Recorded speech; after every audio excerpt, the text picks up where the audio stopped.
bengkok.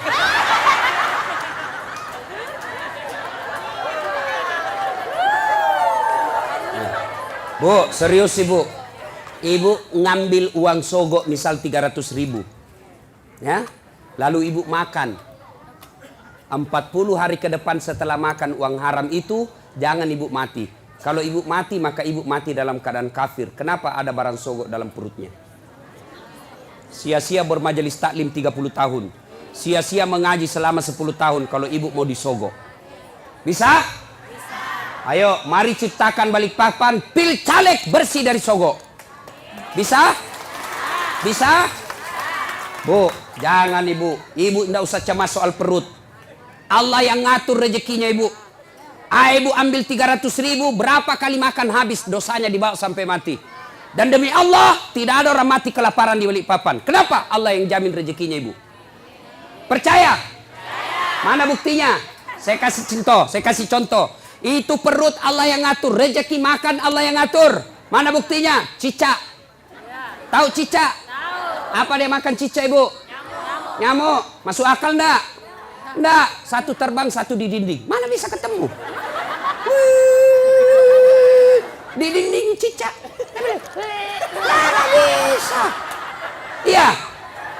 Tapi lagu saya waktu kecil apa dia bilang? Cicak-cicak di dinding. Diam-diam merayap, datang seekor nyamuk. Hap! Nyamuk yang datang. Lagu tidak bilang cicak lompat ke nyamuk. Jadi jangan sogok bu ya. Ya, ibu datang pengajian-pengajian kalau ada caleg yang undang, datang dengan niat dapat ilmu, bukan karena dapat jilbab. Ya, kalau ibu niat dapat ilmu di akhirat kelak, Allah cari mana ibu yang datang karena pengajian mau dapat ilmu, ini hadiah dari kamu. Saya kasih kau hadiah surga. Tapi mereka yang datang karena ngejar seragam, ngejar sembako, ngejar jilbab, dia akan berkata kepada Allah, ya Allah, mana pahala aku pengajian? Allah berfirman, kau dulu pergi pengajian, kamu kau dapat jilbab toh? Kau sudah dapat, Min. Tidak ada kau dapat sekarang cilaka. Masih bau kok. Jelas? Nah, berikutnya. Lalu, Nabi berkata, masalahnya nak suka jika. Nabi bilang, Nafisa, tenang. Saya punya urusan. Lalu Nafisa datang kepada Khadijah. Bunda, bagaimana kalau ada laki-laki suka sembarannya. Mana ada suka janda orang tua? Nabi bilang, iya ada suka. Betul kok, betul. Alhamdulillah.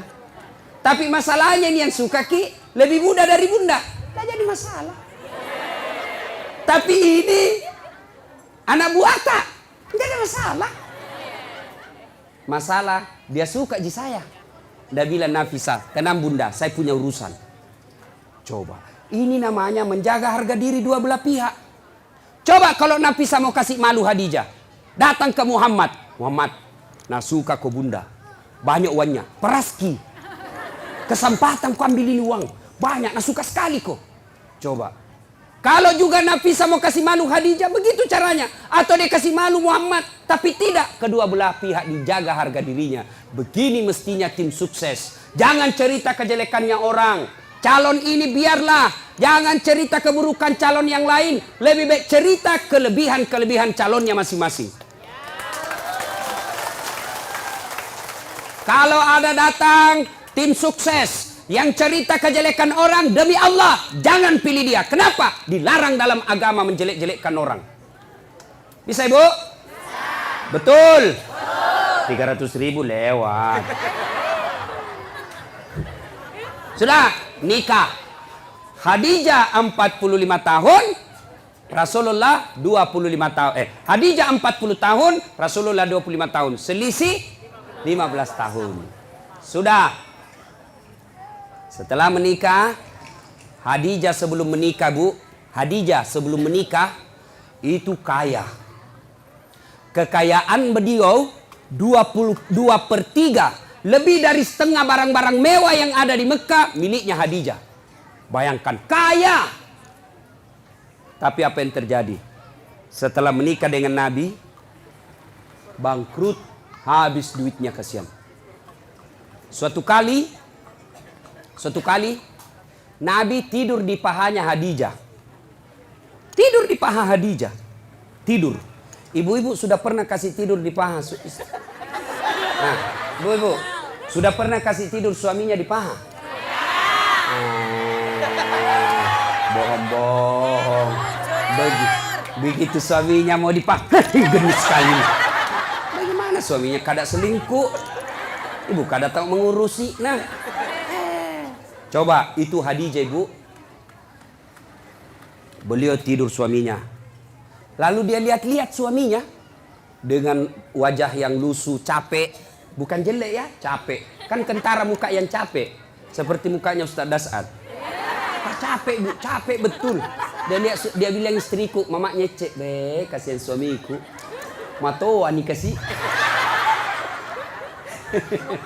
Sudah tidur. Lalu Khadijah melihat suaminya dan berkata dalam hati, wahai orang-orang Mekah, ayuhan nas, wahai manusia, kenapa kau benci betul ini manusia? Dia lihat di suaminya, kenapa kau benci betul ini manusia? Tidak pernah bicara kasar, tidak pernah nipu kamu, tidak pernah ngambil barang hakmu, tidak pernah merugikan kalian. Ini manusia kok kamu benci? Khadijah sambil melihat suaminya, menetes air matanya. Pas menetes air matanya, jatuh di pipinya Nabi. Nabi terbangun dan melihat dan berkata, wahai Ummul Mukminin, ibunya orang Islam, kenapa kau menangis? Apa kau menyesal menikah sama saya? Tadi kau perempuan janda yang dihormati, sekarang kau dihina gara-gara suamimu saya. Apa kau menyesal karena tadi kau kaya, sekarang kau miskin? Khadijah berkata, tidak demi Allah. Saya tidak pernah menyesal menikah sama engkau ya Muhammad. Malah saya bangga engkau menjadi suamiku. Cuma yang aku pikir, saya sekarang sudah tua renta. Sebentar lagi ajal menjemputku. Hartaku sudah habis. Siapa yang akan menolong engkau nanti ketika ajal sudah menjemput saya? Orang tidak menghina kamu di Mekah. Orang masih malu menyerang kamu karena ada Khadijah, janda bangsawan Mekah yang disegani. Bagaimana nanti kalau saya sudah meninggal? Siapa yang tolong kamu? Siapa kasihan yang kasih bantu lagi kau keuangan? Lalu Khadijah berkata, ya Muhammad, andai saja besok saya meninggal, engkau kebumikan saya dan tulang-tulangku kau bisa jual untuk membantu dakwamu. Andai tulangku laku untuk kau jual untuk bantu dakwamu ya Muhammad. Cintanya Khadijah kepada suaminya. Kita ibu, bukan cinta, naja suaminya. Baru 1 jam pergi suaminya menelpon, di mana kau pak?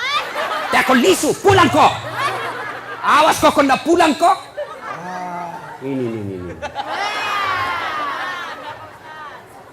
Nggak ada di sini. Nah, motor lolos. Bu, halo ibu. Biar ibu jidatnya hitam sholat. Senin Kamis ibu puasa, ngajar ngaji di TKTPA, tapi ridho suami tidak ibu miliki, tidak bakal ibu masuk surga. Bahkan Nabi jelaskan, andai saja boleh manusia sujud kepada sesamanya manusia, itu istri saya wajibkan sujud di depan suaminya. Kenapa bisa Ustaz? Karena ibu harus tahu, kami laki-laki suami tidak boleh masuk surga sebelum istrinya dulu diperiksa.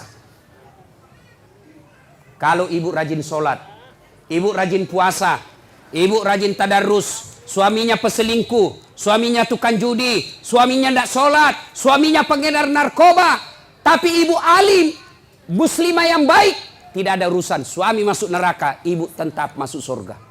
Bahkan Nabi menjelaskan istri yang taat sama suaminya, padahal suaminya pembuat maksiat, kata Nabi, nih 7 surga kau masuki, tadkhulul jannati bisalam. Pilih kau ini 7 pintu surga mana kau masuki. Meskipun suamimu bajingan. Beda kami laki-laki. Suaminya ulama, suaminya penceramah, suaminya hafiz Quran, tapi istrinya tidak pakai jilbab. Istrinya suka pi bertetangga bertengkar, suaminya suka menghasut, suaminya suka ngambil kue kalau pi pengantin. istrinya. Ibu-ibu Pak Doko. Yang selalu saya istilahkan ibu-ibu Columbus. Kelompok ibu-ibu pembungkus.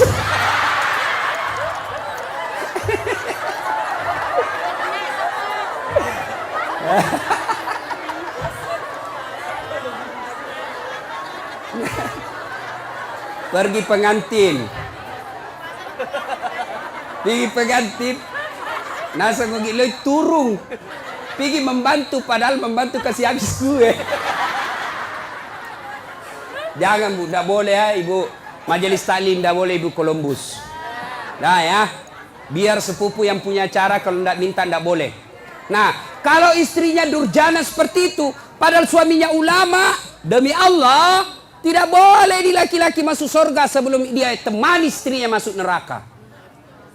Makanya Ibu, jangan sakiti perasaan suami. Susah jadi suami Bu, kami tanggung dunia akhirat. Ini suka dia takut-takuti suaminya. Kalau ada tamunya suaminya, dia tidak ngomong tapi matanya. Ada juga itu istri begitu. Dia pelototi mata suaminya. Ada begitu di sini toh? Ada, makanya ibu ketawa.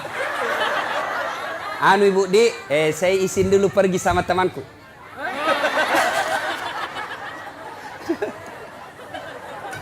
Nah, subhanallah, Khadijah, itulah Khadijah. Karena waktu yang terbatas.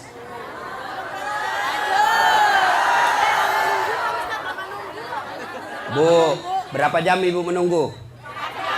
4 jam. Kalau Ibu menunggu ikhlas, itu yang nambah-nambah amal. Tidak ada yang sia-sia dalam Islam Ibu. Tidak ada yang sia-sia.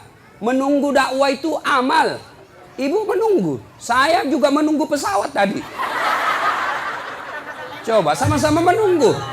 Nah, sampai lagi tadi di pesawat di atas udara lama dia putar-putar. Kubayangkan lagi mamanya Ece. Bagaimana kalau saya mati? Siapa yang? Janda istriku masih muda. Coba. Sampai di sini langsung disuruh ceramah. Ibu cuma diam-diam ketawa.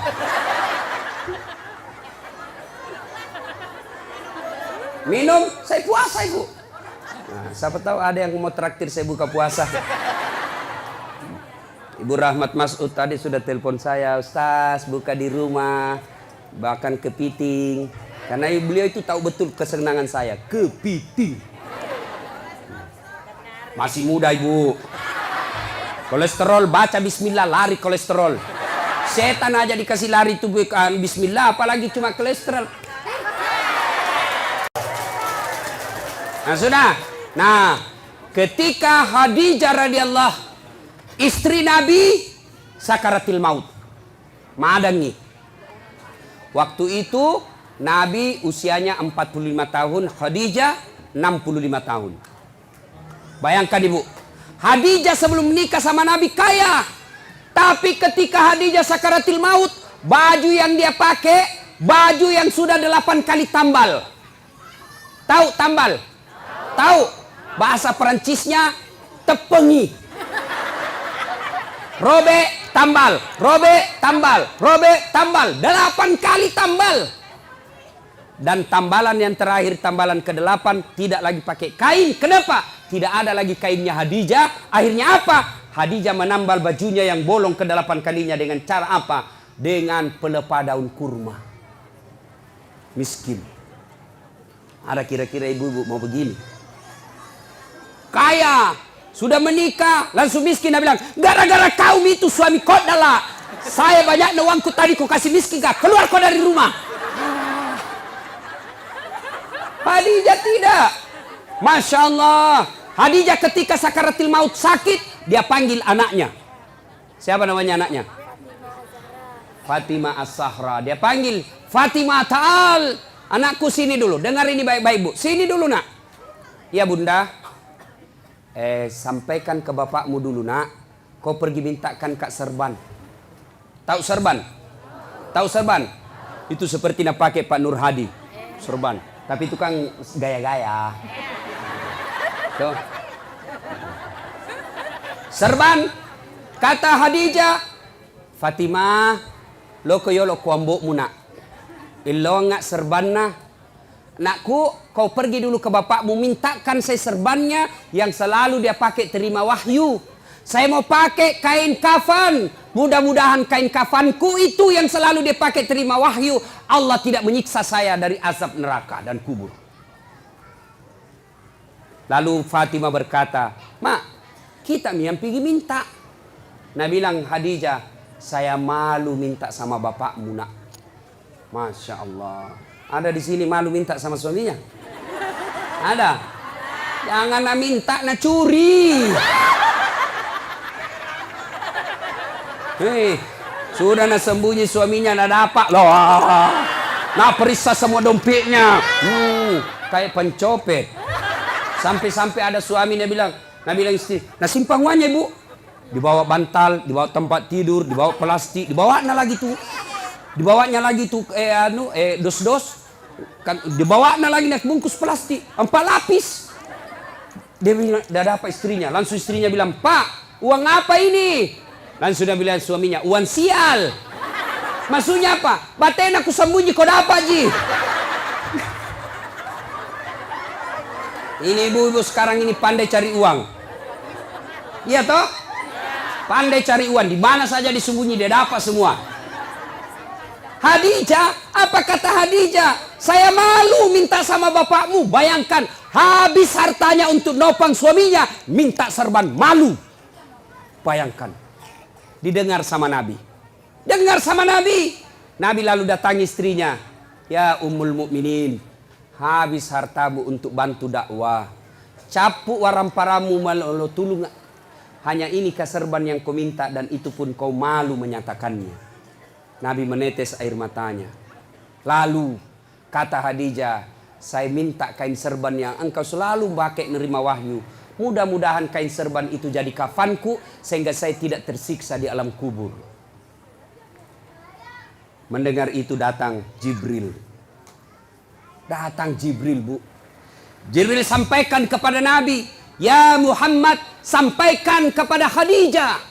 Masya Allah. Karena Jibril tidak boleh langsung bicara sama Khadijah. Kenapa? Hanya Jibril boleh berbicara kepada Nabi dan Rasul. Namun manusia tidak boleh. Jibril sampaikan kepada Nabi, ya Muhammad, sampaikan kepada Khadijah. Ada salam dari Allah untuk Khadijah. Masya Allah. Allah yang titip salam sama Khadijah, Bu. Luar biasa. Kita saja titip salam dari orang lain. Sudah senang. Saya bayangkan, Bu.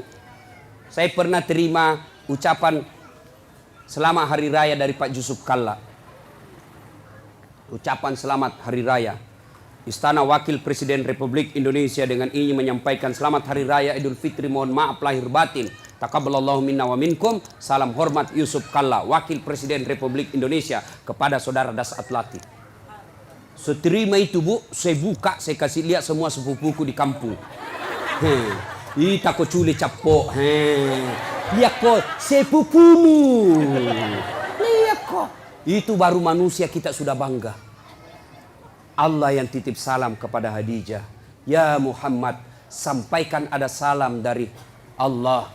Dan sampaikan kepada Khadijah, Allah sudah sediakan istana dalam surga. Subhanallah, sudah dalam surga istana lagi.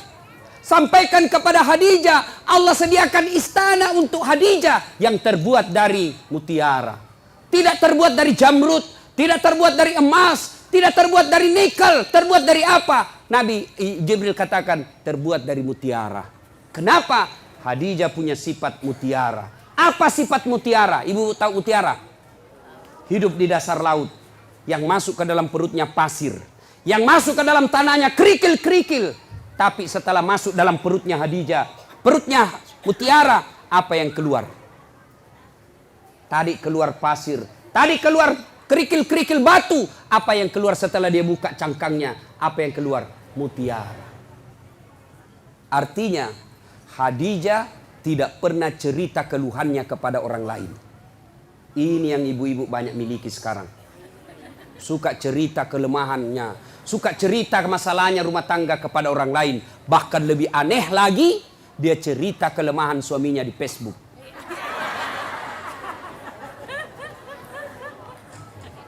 Bu, apa ada manusia tidak punya masalah? Ibu kira-kira yakin enggak Khadijah penuh dengan masalah dalam hidupnya? Khadijah banyak masalahnya dalam hidup. Beliau kadangkala melihat Rasulullah kelaparan. Di depannya lapar Rasulullah. Sampai pucat beberapa kali tidak makan. Beliau melihat dengan mata kepalanya. Rasulullah dihina oleh pamannya. Dilihat dengan mata kepalanya sendiri. Khadijah, apa dia pergi cerita? Tidak. Jadi kalau ibu mau punya sorga, istana dalam sorga, maka ibu punya sifat seperti Khadijah. Apa sifatnya Khadijah? Jangan suka cerita kelemahan rumah tangga. Apa tidak boleh mengeluh? Boleh. Apa tidak boleh curhat? Boleh. Apa tidak boleh mengungkapkan perasaan? Boleh. Tapi kemana? Kepada Allah. Yang dilarang cerita ke medsos, cerita ke tetangga. Ya, ibu-ibu, ada di sini tidak ada masalahnya? Oh, dalam rumah tangga ibu semua orang punya masalah. Contoh, dia bilang enaknya itu Ustaz, kenapa? Gagahnya suaminya. Bu, suami gagah masalah. Kenapa? Dia goda orang, Bu. Apalagi kalau istrinya jelek. Lebih masalah lagi itu. Suami gagah, istri jelek, masalah. Berarti bagus kalau suami jelek, Ustaz. Suami jelek dihina orang. Kita lagi malu jalan sama dia. Duluan aja Pak, saya menyusul. Suami gagah, masalah. Suami jelek, masalah. Berarti bagus kalau tidak ada suami. Ya bagus Ibu. Nabi lagi ke orang Gasturi, gadis tua Republik Indonesia. Coba. Ayo, bagus kalau banyak suami, lebih masalah lagi. Coba. Tidak ada orang tidak ada masalah. Dulu waktu mau menikah, apa masalahnya? Mudah-mudahan dapat jodoh. Dapat suami, ada masalah, selesai masalahnya? Tidak. Mau punya anak. Punya anak, selesai masalahnya? Tidak. Mau punya rumah. Sudah punya rumah, selesai masalahnya? Mau punya mobil. Punya mobil, selesai masalahnya? Tidak. Bayar cicilannya. Maka Khadijah pun demikian. Tapi Khadijah ketika ada masalahnya, beliau ngadu kepada Allah. Kita ada masalah, mana? Ambil HP. Update status. Dia cerita semua jeleknya suaminya. Tidak kusangka kau begitu. Waktu kau dulu melamar saya begitu sopan. Sekarang kau kasarnya minta ampun. Semua teman Facebooknya tahu. Dia pergi cerita sama tetangganya. Suamiku kok gini ya. Dulu waktu masih di Pinang saya, dia pacari saya. Sopannya, hati-hati dek. Pelan-pelan dek. Ada batu di depan, hati-hati. Itu waktu masih gadis. Sekarang sudah anak punya 3, tahan tuh kakiku. Dia bilang, di mana kau simpan matanu dong? Nah, jangan cerita kejelekan suami ke orang lain. Lebih mana? Ngadu kepada Allah. Ya Allah, begitu baik suami saya dari tahun pertama sampai tahun 10. Setelah ini ya Allah, setelah terpilih jadi anggota DPR, setelah bagus rumahnya, setelah bagus dia punya mobil, sepertinya dia mulai terpikat sama wanita lain. Ya Allah. Bukan saya, Bu. Bukan juga Pak Nur Hadi. Ya Allah, Engkau yang menitipkan rasa cinta dalam hati suamiku. Pelihara cintanya kepada aku ya Allah. Jangan Engkau palingkan hatinya ke orang lain. Buat dia pusing kepalanya kalau dia tidak lihat saya 24 jam. Boleh doa begitu Bu. Ngadu kepada Allah. Ya Allah, saya lihat suamiku makin hari makin kasar ya Allah. Aku tidak mampu mendidiknya ya Allah. Tapi Engkau yang beri hidayah. Berikan hidayah kepada suamiku ya Allah. Supaya dia menjadi suami yang menjadi imamku dunia akhirat. Jangan pergi cerita sama tetangga. Itu suamiku pelitnya nah. Sudah pelit kalau tidur ngorok. Sudah itu keluar lagi nyiurnya. Beleng-beleng. Kamu dicerita. Bertengkar sedikit langsung sudah telepon mamanya di Sulawesi. Mak, suamiku begini. Jangan. Minta pertolongan Allah. Allah cuma minta ud'uni astajib lakum. Minta kau kepadaku, saya yang selesaikan masalahmu. Ayo, minta berdoa kepada Allah. Dan berdoa tidak harus bahasa Arab. Ada yang selalu bilang, Ustadz, apa doanya? Suamiku ini sudah mulai lain-lain. Doanya, 1, perbaiki pelayanan. Ini rahasia laki-laki, Bu.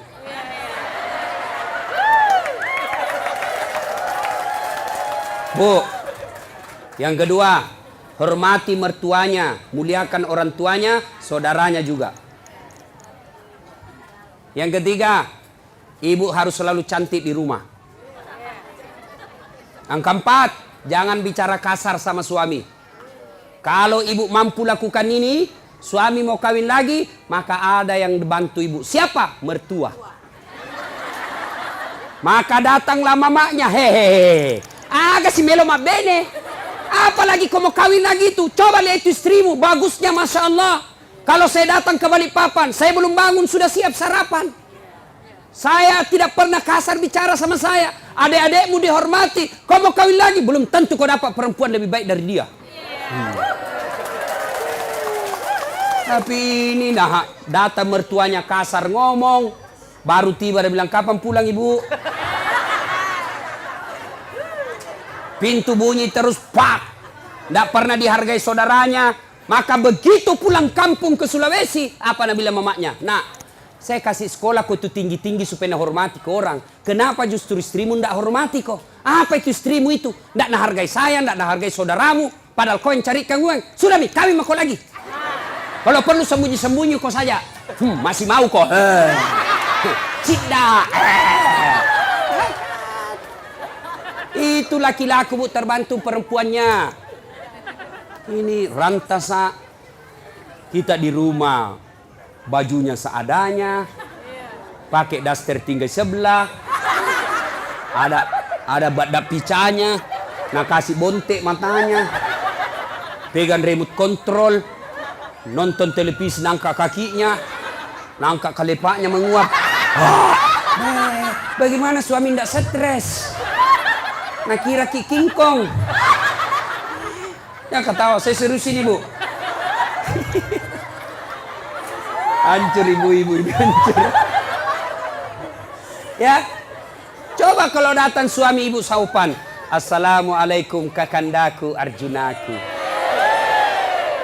Dia bilang suaminya, waalaikumsalam adindaku Sri Kandiku.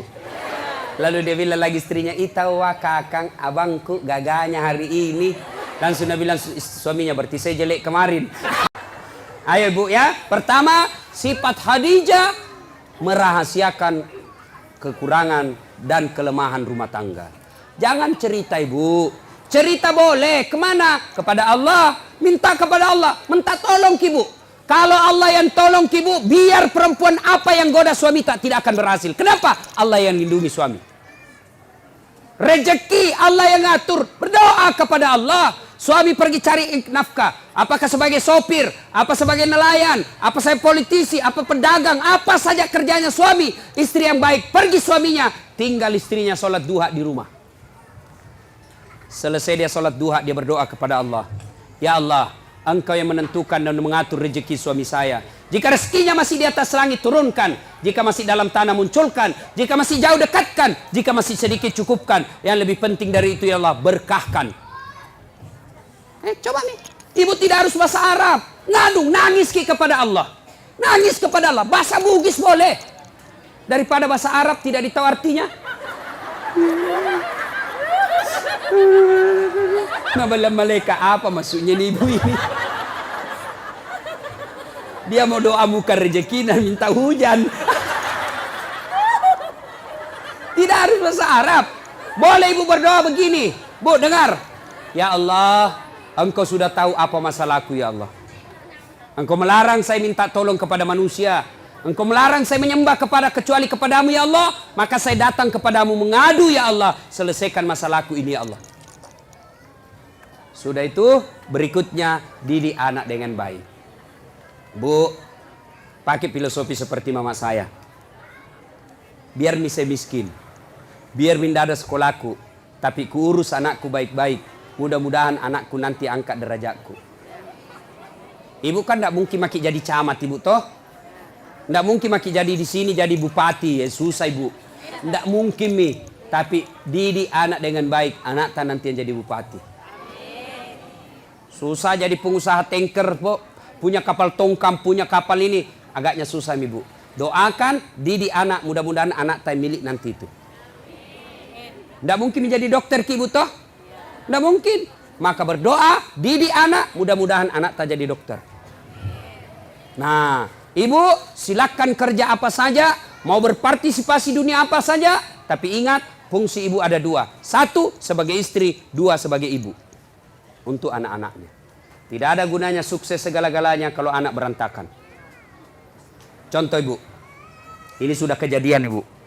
Ya, kejadian ini. Ini ada anak-anak yang curhat sama saya. Usia 15 tahun. 15 tahun ibu. Ustaz, hamil pacarku. 15 tahun. Saya bilang, cewekmu usia berapa? Satu kelas sama saya Ustaz. SMP. Ya. Saya bilang, kasih bicara saya bapakmu, harus kasih nikah. Saya tidak tahu apa dia kasih nikah sekarang. Lalu saya penasaran, berapa mi perempuan kau kasih begitu? Dia bilang, sudah 5 Ustaz, baru pilih hamil 1. SMP bu, kelas 5, 15 tahun. 15 tahun. Lalu saya tanya, bagaimana caranya? Tidak masuk akal. Kau di mana? Kau masuk hotel kan ditahu kau masih kecil. Apa dia bilang? Di rumahnya itu perempuan saya kasih gitu Ustaz. Saya tanya, kenapa bisa? Dia bilang, saya sudah tahu jam berapa orang tuanya tidak ada di rumah. Maka ibu, tidak ada gunanya ibu cari uang kalau rumahnya ibu tempat tidurnya anak gadis tak yang dibelikan mahal-mahal, dibikinkan kamar, kasih AC, kasih kipas, lalu anak laki-lakinya orang tiduri anak gadis tak di rumah. Itu mi fungsinya ada perempuan di rumah. Jelas ibu ya? Itu bukan cuma satu yang begitu, banyak yang curhat sama saya ibu soal begitu. Maka ibu didik anak. Ya, menurut Quran, ibu itu, istri itu fungsinya katifun. Ya, apa itu katifun? Satu, diartikan ketek, kalepa. Apa? Gendong anakmu. Fungsinya ibu. Sekarang siapa yang gendong anak tak? Kareta. Dorong-dorong. Sambil menyanyi. Dorong-dorong. Tidak pernah gendong anaknya. Maka jangan heran anak-anak sekarang tidak dekat hubungannya sama orang tuanya gara-gara tidak pernah digendong-gendong anaknya. Masih 2 tahun nak kasih PAUD. Apa itu? Pendidikan usia dini. 4 tahun nak kasih masuk TK. 7 tahun SD. Kapan kita didik anak tak? Cepat sekali nambil orang. Gurunya didik. Pendidik sebaik-baiknya bukan gurunya tapi ibunya. Yang kedua, fungsi ibu menurut Quran. Apa itu? Katifun diartikan dada. Apa itu? Menyusui. Siapa yang susui anak tak sekarang? Siapa? Cak sapi. Akhirnya anak tak sifatnya seperti sapi. Ya? Sekarang tidak mau lagi susui. Dia bilang, Ustaz, biar seksi. Bahkan ibu-ibu milenial tidak mau melahirkan, semua mau dibelah. Coba. Nah ibu bapak, karena waktu yang terbatas, insya Allah lain waktu dan kesempatan kita akan lanjutkan. Saya menitipkan, jadilah istri seperti Khadijah. Insya Allah. Ibu, kalau ibu susah, ibu sabar. Suami tidak sholat, ibu sabar. Suami tidak nentu pekerjaan, ibu sabar. Maka Allah janjikan, innallaha ma'as sabirin. Allah bersama.